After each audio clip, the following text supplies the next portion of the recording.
nga ng tubig. Kumakain ako? Ako na lang kaya. Wag na, ako na lang.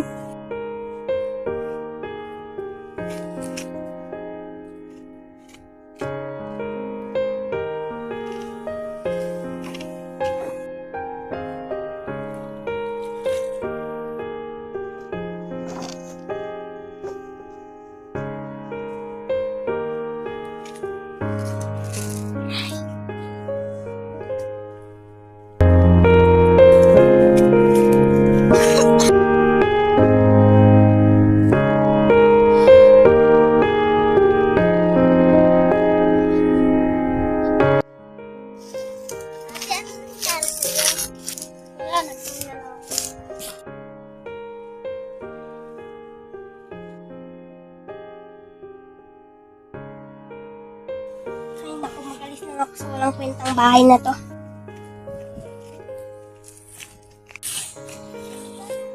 Ate. Basta.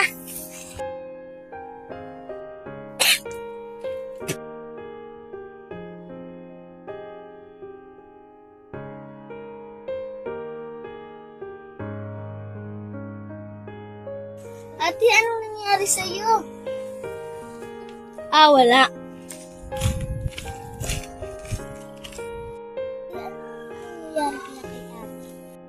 Bakit? Ano pala?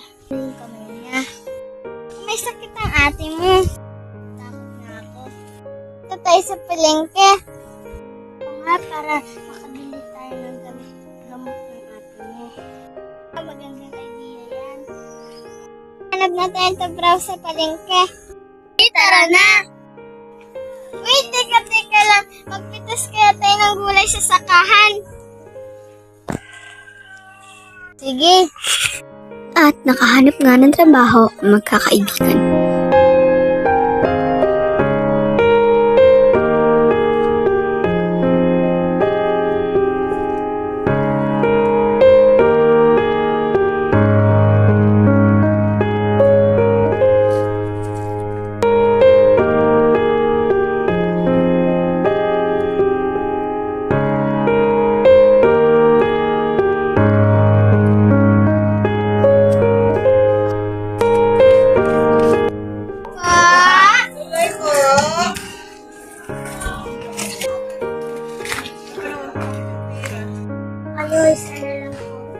Magkano yan? Sitaw. 10. Okay na, itan. Kain mo rin bayad. Ang dami! Ito na eh. Pambili na tayo ng gamot ng ate mo.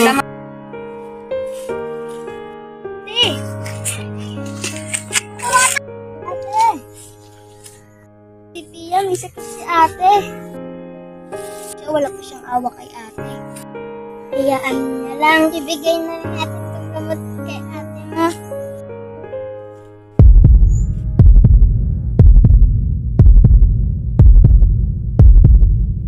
Dito na ang gamot. Ate?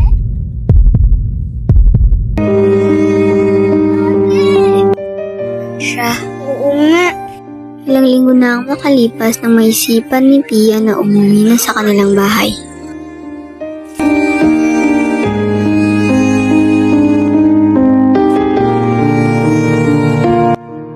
Nasaan na nga si ate? Nagsisi si Pia nang malaman na wala na ang kanyang ate. Sana nakinig na ako sa kanya. Sana sinabi ko na mahal ko siya.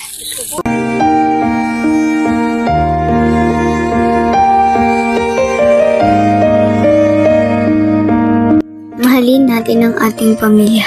Matuto tayong tumanggap sa kung anuman ang meron tayo. Sa kung anuman ang binigay sa atin ng ating Panginoon.